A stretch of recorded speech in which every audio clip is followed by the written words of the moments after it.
Nigeria's revenue not covering its debt servicing obligations in the first 4 months of the year, the International Monetary Fund has urged the country and Sub-Saharan African countries currently experiencing high external debt to take proactive measures to enable them escape debt default. The IMF, in its World Economic Outlook for July 2022, entitled Gloomy and More Uncertain, Certainty, puts Nigeria's growth for 2023 at 3.2%, an increase of 0.1% compared to 3.1% it projected in the April outlook. Retaining Nigeria's growth projections at 3.4% for this year, the Bretton Woods Institution noted that there is need for countries such as Nigeria with high debt levels to take urgent proactive measures to restructure their debt to evade default. Meanwhile, the chief economist and director of research department of IMF, Mr. Pierre Oliver Gorich, maintains that as advanced economies, central banks raise interest rates to fight inflation. Financial conditions worldwide will continue to tighten, as this will result in an increase in borrowing costs, which will continue to put pressure on domestic monetary policies of emerging markets and developing economies. Meanwhile, Aviation Minister Mr. Hadi Sirika has assured airline operators that the ministry is working with relevant agencies of government on improving the availability of Jet A1 and Forex for their operations. Lara Folayon reports. Capacity and rise in cost of the aviation fuel, popularly called Jet A1, has hit the nation's aviation industry hard. This has pushed up prices of air tickets by over 100% this year, as the cost of air travel continues to rise. Airline operators are worried that the cost of the aviation fuel, which was 180 naira per litre at the start of the year, is now about 1,000 naira per litre. Another issue of concern for them is scarcity and the rising cost of forex, which is needed for most transactions in the industry. The development prompted this closed-door meeting between the operators and the aviation authorities. The outcome of the talks reveal plans by the aviation authorities to meet with relevant agencies on addressing these issues. We sat today as a family to discuss, to agree on what to do, and also to approach the entities that are responsible for this, so that collectively we can save the sector. The minister rules out the possibility of a bailout, which he feels is unnecessary at the moment. I remember there was 10,000 metric ton of the product was given to the airline. That helped at a controlled price, controlled meaning that the landing price plus their cost and a bit of margin. The operators say they are satisfied with existing efforts by the authorities to address their concerns and hope that lasting solutions would be found in tackling setbacks that make staying in business difficult. We are pleased with the approach government is trying to adopt to tackle these issues. Not just a fire brigade approach, but to see that this thing is done for the long run. The airlines have consistently sought urgent intervention by government to help the situation.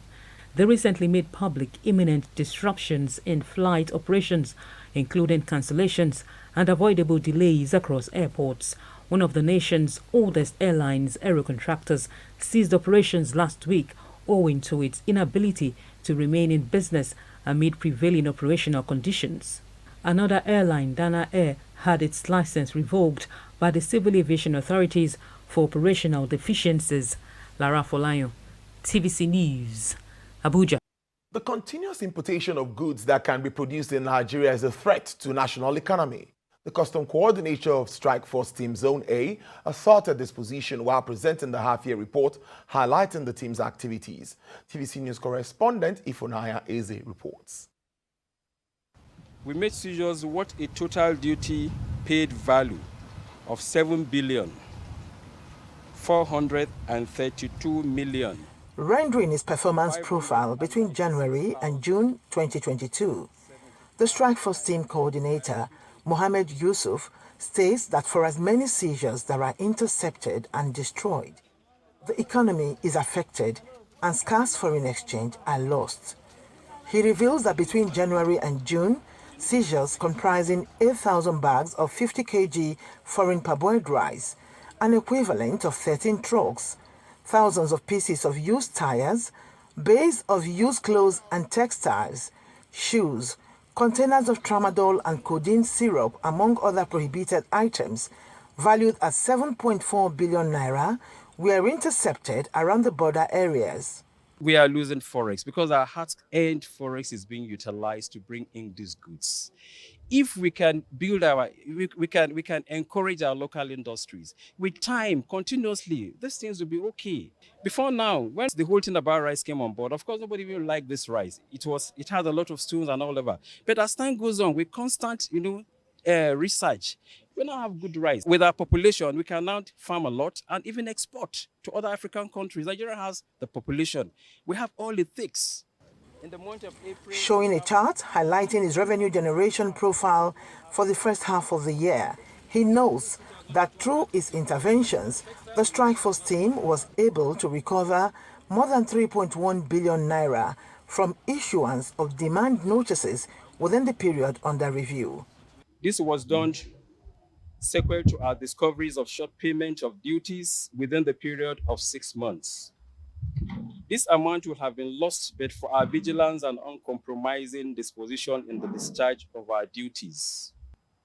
When compared to what we have collected, this shows an increase of 1,332,242,208 naira, representing about 73% increase. Underscoring the need for the trading public to be guided by the import and export prohibition list and guidelines, he warns that ignorance of the law is not an excuse.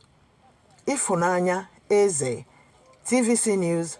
Less than 24 hours to the start of the 2022 Commonwealth Games in Birmingham, Team Nigeria is ready to take on the rest of the Commonwealth countries in the battle for sports supremacy. Fresh from smashing the world record at the 2022 World Athletics Championship, Tobi Amusan will be aiming to successfully defend the gold medal she won in the 2018 edition of the Games. Also, World Athletics Championship silver medalist Ese Brume will be the cynosure of all eyes on the long jump event where she won bronze at the Tokyo 2020 Olympics. In wrestling, Blessing Oboro-Dudu won gold at the last Commonwealth Games in Gold Coast, Australia in the women's 68 kg category.